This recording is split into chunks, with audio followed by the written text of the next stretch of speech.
말씀 받드리도록 하겠습니다. 주보에 기록되어 있는 대로 요한계시록 제4장 1절에서 3절까지의 말씀입니다.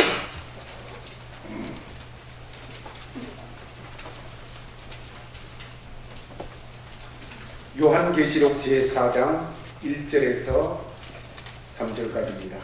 이 일 후에 내가 보니 하늘에 열린 문이 있는데 내가 들은 바 처음에 내게 말하던 나팔 소리 같은 그 음성이 이르되 이리로 올라오라.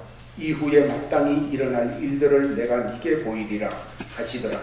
내가 곧 성령에 감동되었더니 보라, 하늘에 보좌를 베풀었고 그 보좌 위에 앉으신 이가 있는데 앉으신 이의 모양이 벽옥과 홍보석 같고 무지개가 있어 보좌에 둘렸는데 그 모양이 녹보석 같더라.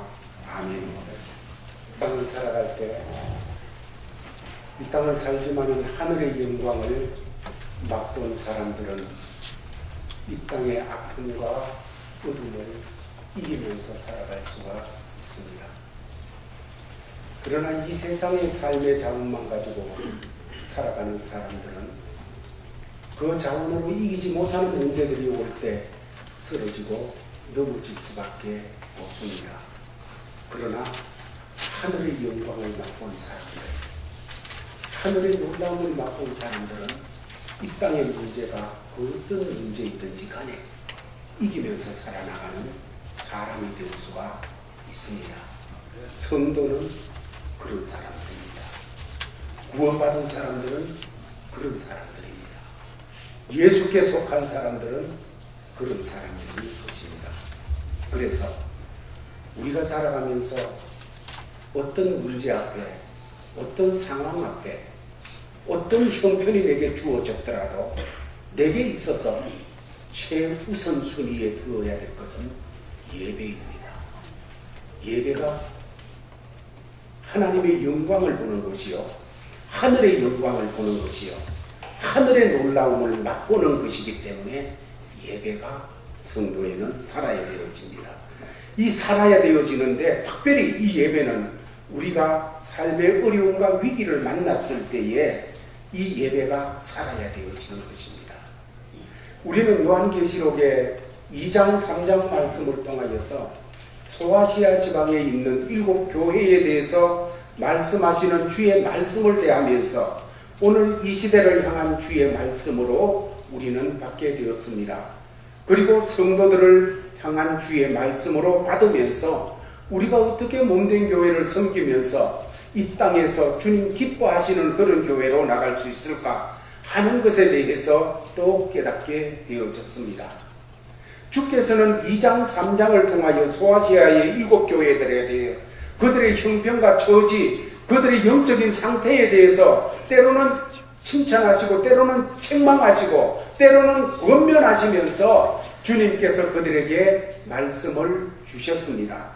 이제 그 이후부터 4장, 5장 지나고 나면 6장부터 마지막까지 계속 나가면서는 하나님의 심판의 역사가 이 땅에 펼쳐지는 문제에 대해서 말씀을 해주고 있습니다. 이 땅이 악한 사탄이 역사를 하고 그의 아래에 있는 귀신들과 악한 영들이 참으로 이 세상 속에 횡행하여서 세상이 점점 뒤죽박죽이 되도록 만드는 겁니다. 세상의 철학이 이상하게 만들고 세상의 유행이 이상하게 만들고 세상의 흐름 자체가 하나님을 거부하는 문화, 하나님을 거부하는 모든 사상들로 가득 차도록 만들어 나가는 그런 역사가 있을 때 하나님은 그런 역사를 향하여 심판하시는 하나님으로 나타나시게 되어지는 그 모습을 성경은 보여주고 있습니다.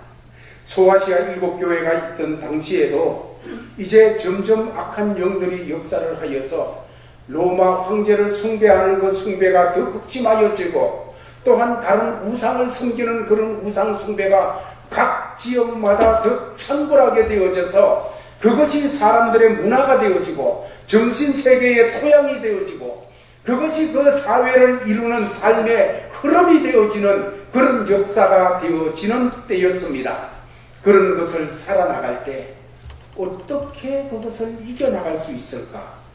그런 속에서 어떻게 버텨나갈 수 있을까? 아니, 버팀이 아니라 어떻게 승리하여 생명 역사를 드러내고 하나님의 하나님 되심을 찬양하며 살 수가 있을까?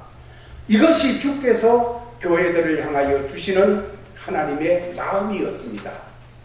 오늘 성경은 4장, 5장이 연결된 부분인데 4장, 5장에서 나타내는 것은 바로 6장부터 그 혼돈하고 교회를 향하여서 핍박이 있고 심판의 역사가 진행되어지는 그런 막 아픔의 역사가 일어나는 그 일 앞에 4장, 5장은 막강과 같이 하늘나라에서 드리는 예배의 모습을 보여주고 있습니다. 시간 관계상 1절에서 3절 말씀까지밖에 안 읽었지만은 4장 전체를 읽고 5장까지 다 읽으면 좋습니다. 그 말씀은 하늘에서 예배드리는 모습인데 하늘에서 예배드리는 모습이 너무너무 영광스럽습니다. 이제 3장까지 교회에 대해서 말씀하고 6장부터 혼란스러운 그 세상의 삶을 얘기하기에 앞서서 주님께서는 천상에서 하늘나라에서 예배드리는데 얼마나 영광스러운 예배인지 그 하늘나라의 영광스러운 예배를 보게 하셔서 이 땅의 교회들이 예배가 삶으로 그런 예배를 살려내므로써 이 땅을 능력있게 살도록 하시는 하나님의 간섭이심을 보게 되어지는 것입니다. 참으로 6장부터 펼쳐지는 이 땅의 삶이라는 것은 비극과 저주와 부끄러움과 수치가 그냥 뒤범벅이 되어지는 그런 속에 그것을 알지 못하고 살아가야 되어지는 그런 삶의 자리였습니다. 지금도 마찬가지입니다. 지금 우리가 살아가는 삶도 참으로 뒤죽박죽이 되어 있습니다. 말도 안 되는 것이 요즘은 법으로 정해져 있기도 하고 그렇게 해야 된다고 막 받아들이라고 하는 그런 세상이 되어져 있습니다.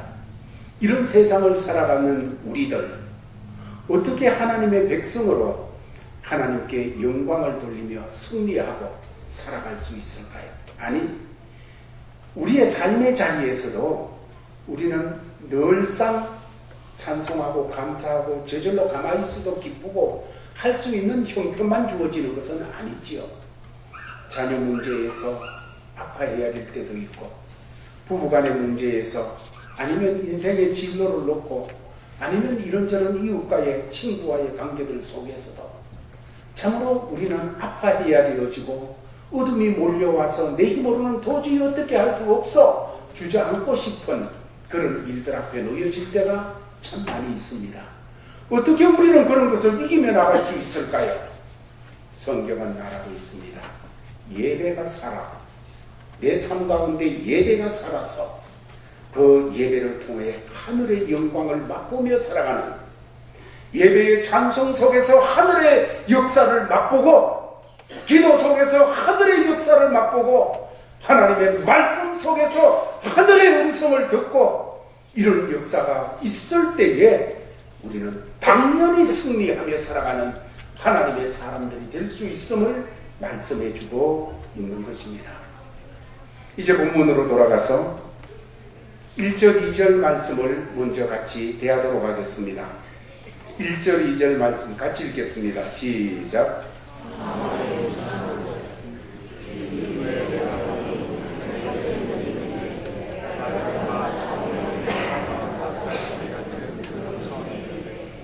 이리로 올라오라. 이후에 마땅히 일어날 일들을 내가 네게 보이리라 하시더라.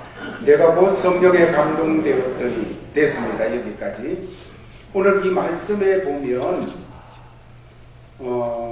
주님께서 말씀하시는 이리로 올라오라 하시면서 주께서 말씀을 하십니다.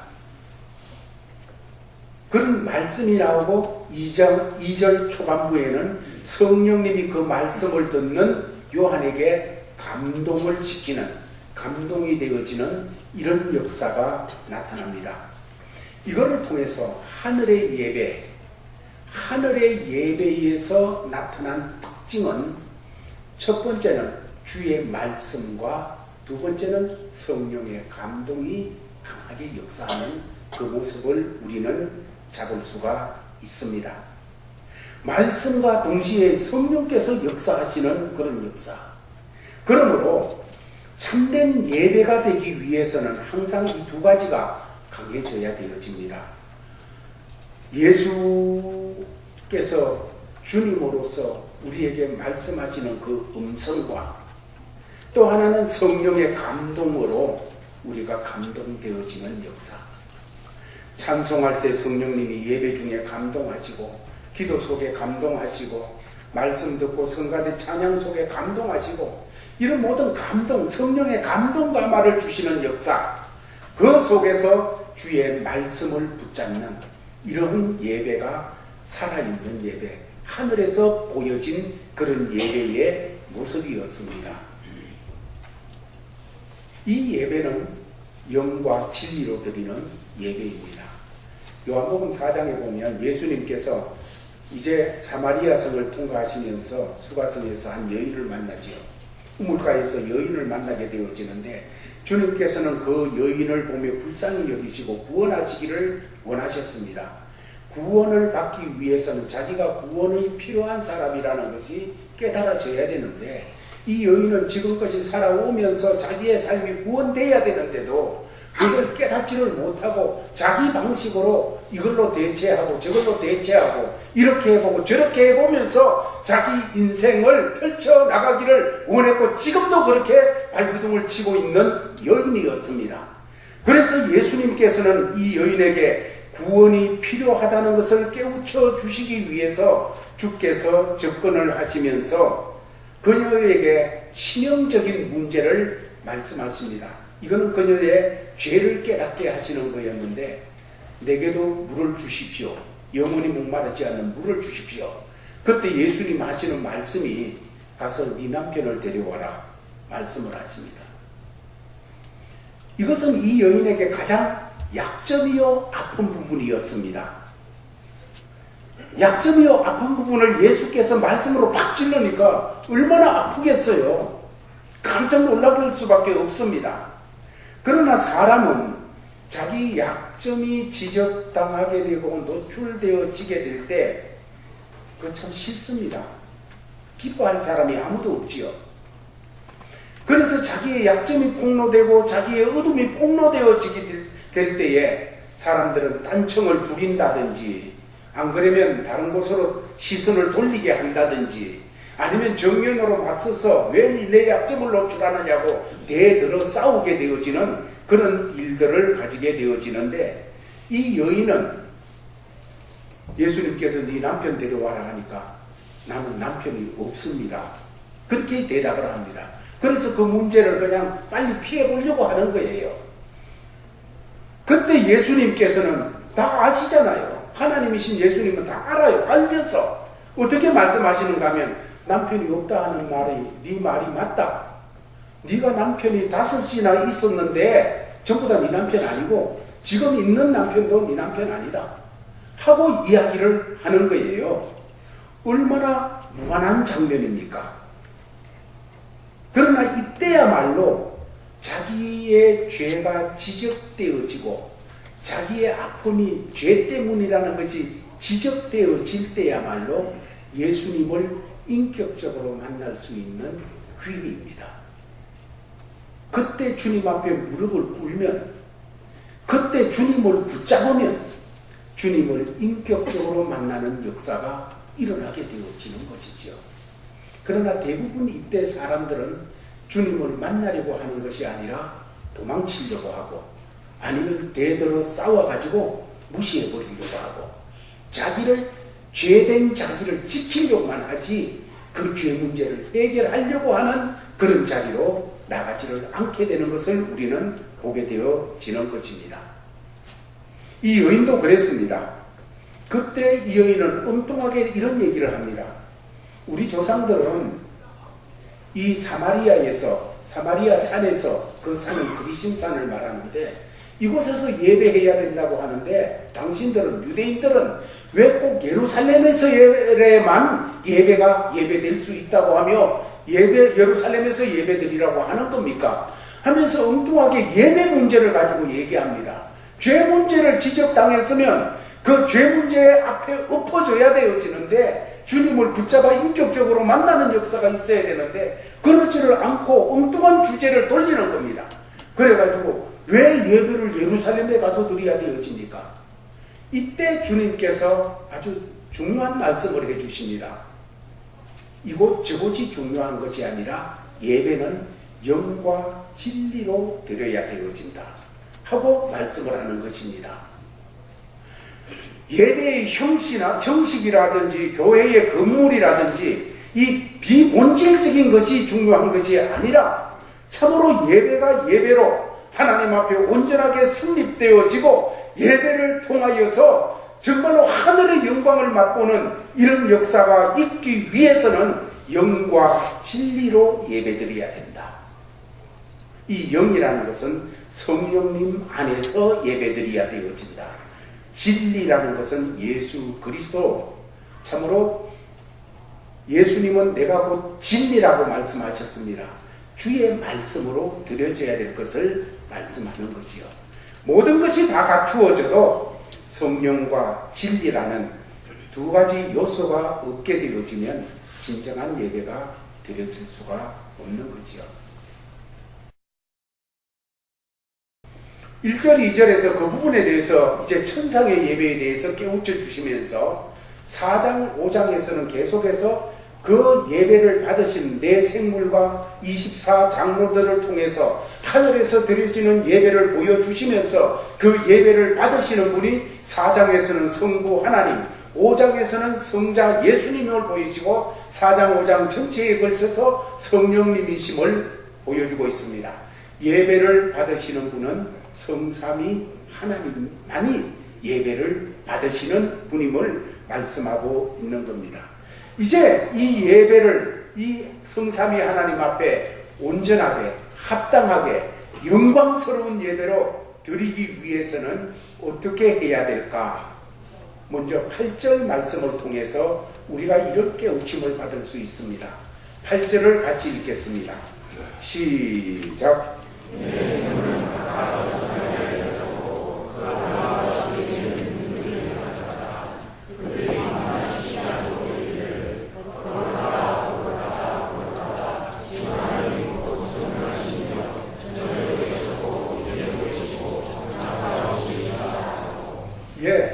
하늘에서 하나님 앞에 예배드리는 장면이 나오는데 내 생물들, 이 천사들을 말하고 그렇게 하죠. 이 천사들이 예배드리면서 표현하는 것이 거룩하다, 거룩하다, 거룩하다.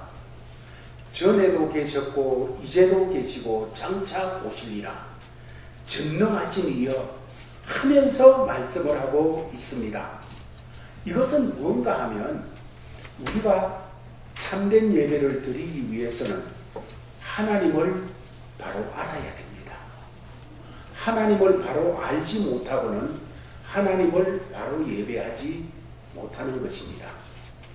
진정한 예배가 되기 위해서는 하나님이 누구신지를 알아야 되는데 하나님의 하나님 되심과 하나님께서 우리를 위하여 하신 일을 바로 알아야 그 하나님 앞에 진정으로 무릎을 꿇고 경배하는 우리의 신령이 될 수 있다는 거지요.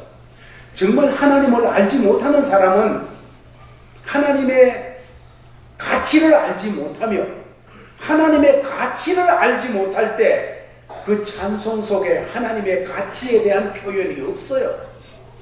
그 기도 속에 그 예배 1시간 드리는 속에 하나님의 가치를 인정하는 모든 자세와 마음과 이것이 나와야 되는데 그것이 없다는 거죠. 그럴 때 참된 예배를 드릴 수 없는 것입니다.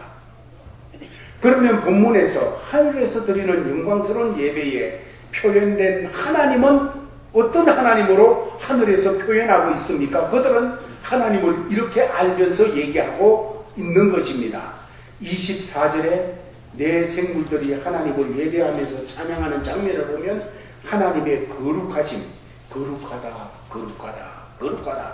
그 다음에 전능하심이여 하나님은 전능하신 하나님, 능력이 끝이 없는 전능하신 하나님, 그 다음에 더 나가서 영원하신 하나님, 전에도 계셨고 이제도 계시고 장차 오시리라 영원하신 하나님이라는 것을 알면서 그 하나님이기 때문에 참으로 예배를 받을 만한 가치가 있는 분, 내가 무릎 꿇을 만한 가치가 있고 내 마음과 정성이 다 드려져야 될 가치가 있는 하나님이라는 이 사실을 말씀하고 있는 겁니다.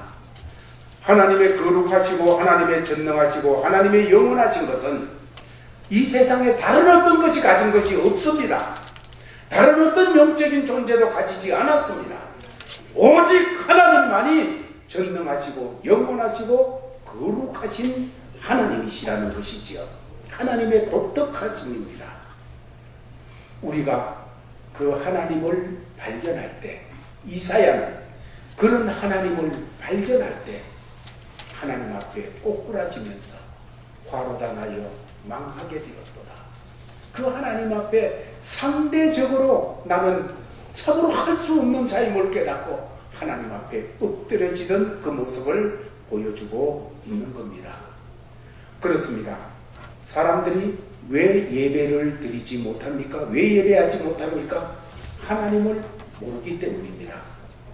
이 시대가 왜 예배의 열정이 전 시대보다 점점 식어지는 것입니까? 하나님을 알지 못하기 때문입니다. 오늘 이 시대의 공중의 권세 잡은 사탄은 할 수만 있으면 하나님 아는 것을 더 많이 만들기 위해서 사람들을 분주하게 만듭니다. 복잡하게 만듭니다. 바꾸게 만듭니다. 그렇게 해서 하나님 아는 일에 더 많이 하도록 하는 거예요. 그러나 우리가 하나님이 어떤 분인지를 정말로 눈이 열려지게 되면 예배하지 않을 수가 없습니다. 그분 앞에 무릎 꿇고 나의 하나님 경배할 수밖에 없는 것이지요. 두 번째로 우리가 예배로 온전하게 드리기 위해서는 하나님이 누군지 알아야 될 뿐만 아니라 하나님이 우리를 위해서 하신 일을 알 때 더 하나님 앞에 예배를 드리게 되어지는 것입니다. 오늘 2절 말씀을 같이 읽겠습니다. 시작.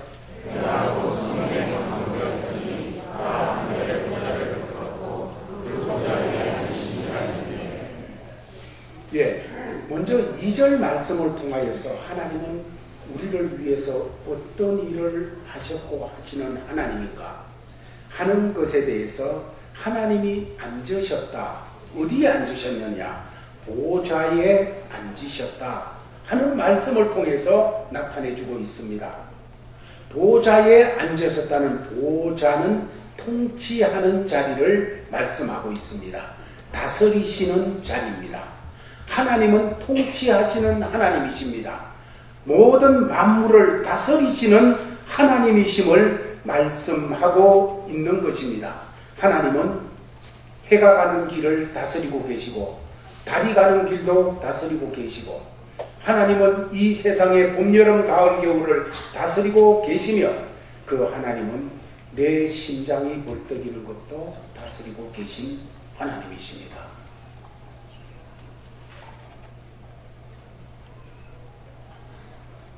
우리가 하나님이 모든 걸 다스린다는 걸 알 때 하나님이 내 가정도 다스리고 하나님이 내 미래까지 다스리시고 하나님이 내 모든 것을 다스리시는 하나님, 해와 달과 별을 주장하고 다스리시는 하나님이심을 알 때에 어찌 그분 앞에 무릎을 꿇지 않을 수 있겠습니까? 몸 배짱으로 무릎을 안 꿇습니까? 그 하나님 앞에.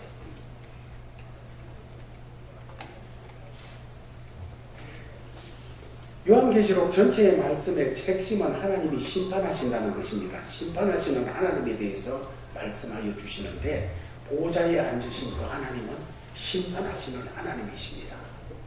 심판의 주가 되시는 하나님이십니다. 하나님이 심판을 하시는데 그 심판하시는 하나님 앞에 어떻게 두려움으로 떨므로 서지 않을 수가 있겠느냐는 것이지. 뿐만 아니라 11절 말씀으로 가면 4장 11절에 가면 하나님께서 이런 일을 우리를 위해서 하셨다는 것을 말씀합니다. 같이 4장 11절을 읽겠습니다. 시작.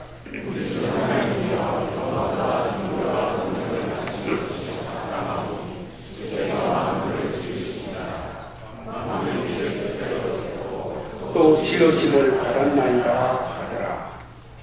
여기 우리 하나님이여 영광과 존귀와 권능을 받으시는 것이 합당하다는 단어는 가치가 있다는 단어입니다.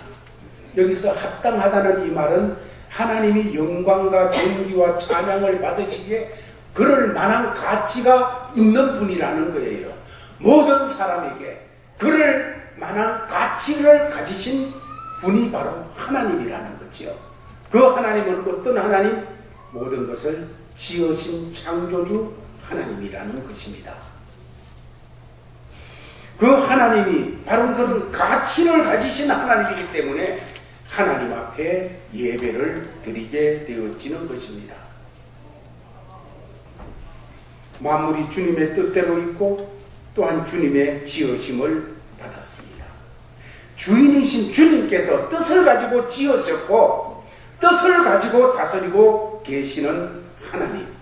그래서 성삼위 하나님 중에 성부 하나님께 합당하게 예배를 드려야 되는데 그 하나님은 바로 통치하시는 하나님, 창조하신 하나님이시기 때문입니다.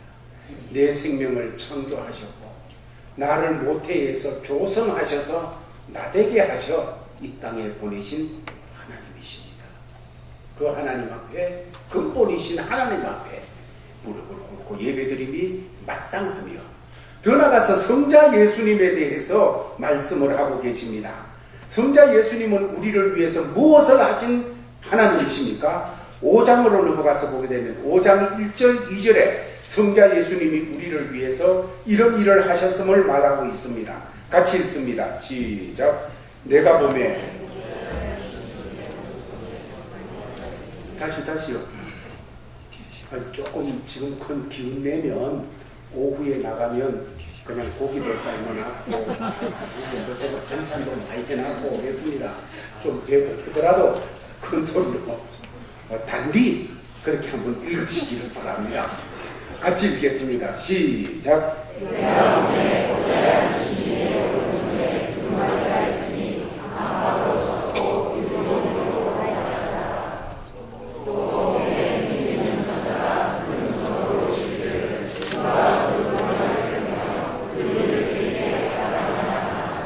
네, 2절 마지막 부분에 보면 누가 그 두루마리를 펴며 그 인을 떼기에 합당하냐? 누가 책을 펴며 누가 인을 떼기에 합당하냐는 이 말은 이제 그게 열려지면 그 책이 열려지면 그때부터 심판이 진행되어지는 겁니다. 그러므로 이 말씀은 누가 심판의 주가 될 수 있느냐는 그런 말씀이 되는 겁니다. 이 세상에 누가 심판의 주가 될 수 있겠느냐? 누가 이 세상의 왕들을 심판할 수가 있고 누가 저 죄인들을 심판할 수가 있고 누가 이 모든 세상의 사람을 심판할 수 있는 자격 있는 자가 누구냐? 이렇게 될 때 아무도 뗄 사람이 없는 거예요. 아무도 뗄 사람이 없는데 예수 그리스도 그분이 이 책을 떼시게 되어지는 것입니다.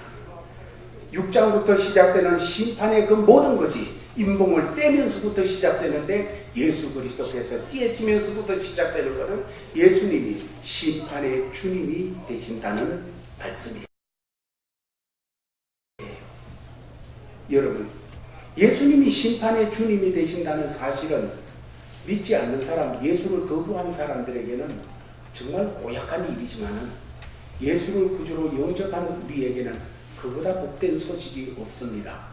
우리의 구주 되시는 그분이 심판의 주님이십니다. 내 죄를 담당하신 그 예수님이 심판의 주님이십니다. 이것보다 더 감사한 일이 어디 있겠습니까? 또 더 나가서 예수님은 우리를 위해서 9절 10절 말씀에서는 이런 일을 하셨다고 말씀하고 있습니다. 같이 읽겠습니다. 시작. 그들이 새 노래를 불러 이르되 두루마리를 가지시고 그 인공을 떼기에 합당하시도다. 일찍이 죽임을 당하사 각 족속과 방언과 백성과 나라 가운데서 사람들을 피로 사서 하나님께 드리시고 그들로 우리 하나님 앞에서 나라와 제사장을 삼으셨으니 그들이 땅에서 왕노릇 하리로다 하더라. 아멘. 예수님께서 뭘 하셨다고 말씀합니까? 일찍이 죽임을 당하사 사람들을 피로 사서 하나님께 드리셨다고 말씀을 하고 있습니다. 이거는 우리를 구원하신 예수님, 그러기에 예배를 받으시기에 합당하다는 것입니다. 하늘에서 무엇 때문에 하나님을 찬양합니까? 성삼위 하나님을 예배합니까? 예수 그리스도를 하나님께서 보내셨고 성자 예수님은 이 땅에 오셔서 일찍 죽임을 당하시면서 그분이 죽임을 당하시면서 피로 우리를 사서 우리의 죄값을 지불하시고 우리의 죄를 처리하시고 우리를 사서 우리를 하나님의 자녀로 하나님께 드리신 우리를 구원하신 이 사건, 이것에 대해서 알게 되어질 때 어찌 예배하지 않겠느냐, 어찌 하나님을 찬양하지 않을 수가 있겠느냐는 것입니다. 오늘 12절 말씀을 보면 이렇게 말합니다. 큰 음성으로 이르되 죽임을 당하신 어린 양은 능력과 부와 지혜와 힘과 존귀와 영광과 찬송을 받으시기에 합당하도다. 여기 합당하도다 똑같은 단어지요. 여기서 가치가 있도다 하는 겁니다. 예수님은 찬양과 존귀와 영광과 부와 모든 것을 받으시기에 가치가 있다 하시는 말씀입니다. 그래서 그 가치가 있기에 그분 앞에 무릎을 꿇고 그분 앞에 예배를 드리는 이 역사가 하늘의 예배의 모습에서 드러나고 있는 것을 보게 되어지는 겁니다. 그렇습니다. 주님께서 이 땅을 창조하신 것 못지않게 죄로 말미암아 영원한 저주와 심판이 확정되어졌고 하나님의 원수가 되어 있던 우리를 그분이 일찍 죽임을 당하사 33세에 죽임을 당하사 그 피로써 우리의 모든 죄값을 지불하시고 우리를 구원하여 하나님의 자녀가 되도록 하신 이 신비한 사건, 이 놀라운 사건, 이것을 아는 사람이 어떻게 하나님 앞에 그냥 있을 수 있느냐. 그 하나님 생각할 때마다, 그 하나님을 대할 때마다, 그 하나님을 예배할 때마다 온 하나님은 가치가 있으십니다. 존귀와 영광과 찬송과 능력과 모든 것을 우리에게서 받으시기에 가치가 합당하신 분입니다. 어거스틴은, 여러분 어거스틴 얘기 항상 많이 들었고 또 이 얘기도 많이 들었는 줄 압니다. 내가 도무지 이해할 수 없는 한 가지가 있다. 그것은 내가 하나님이라면 벌써 이 지구상에 살고 있는 사람들을 다 심판해서 모조리 그냥 하나도 남기지 않고 다 심판할 수밖에 없어 심판해버렸을 텐데, 그런데 하나님은 그렇게 하시지 않았다. 그 하나님께서는 나를 사랑하셨는데, 나를 사랑하시되 마치 이 지구상에 나 혼자밖에 없는 것처럼 나 하나를 그렇게 사랑하셨다. 그러면서 그는 이런 유명한 표현을 합니다. 만일에 이 지구상에 나 하나가 죄인 되어서 나 하나가 있을지라도 하나님은 독생자 예수를 보내셨고 예수님은 십자가에서 기꺼이 내 죄를 담당하여 죽으셨을 것이다. 그 하나님, 그 예수님, 내가 어찌 예배하지 않을 수 있겠느냐는 것이에요. 이 사랑을 체험하고 이 구속의 은혜를 깨달은 자마다 엎드릴 수밖에 없습니다. 그렇게 엎드리는 것이 예배입니다. 그분은 나를 창조하셨고 나를 다스리시고 구원하신 하나님. 그분 앞에 엎드리는 것이 얼마나 합당한 일인가 말씀을 정돈하겠습니다. 아직도 우리가 살아가는 세상은 세상 사람들이 잘 살도록 만들기 위해서 온갖 노력을 다 합니다. 그냥 힘써 애씁니다. 기터가도록 애씁니다.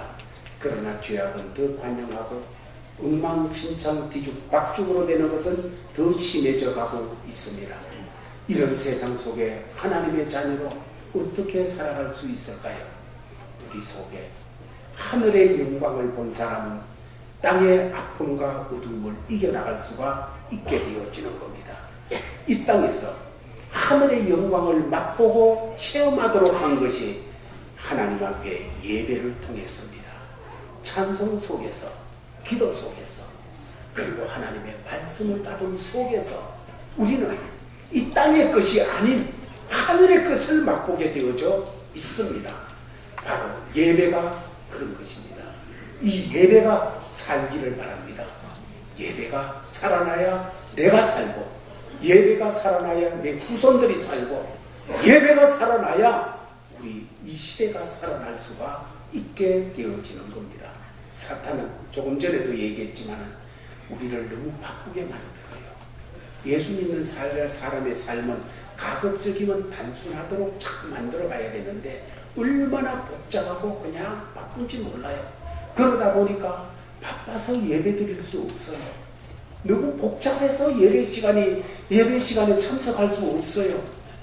그래서 옛날에는 여러분들 집사님이면 옛날에 제가 어렸을 때는 수요일날 예배 참여 안 하는 거는 상상을 못했어요.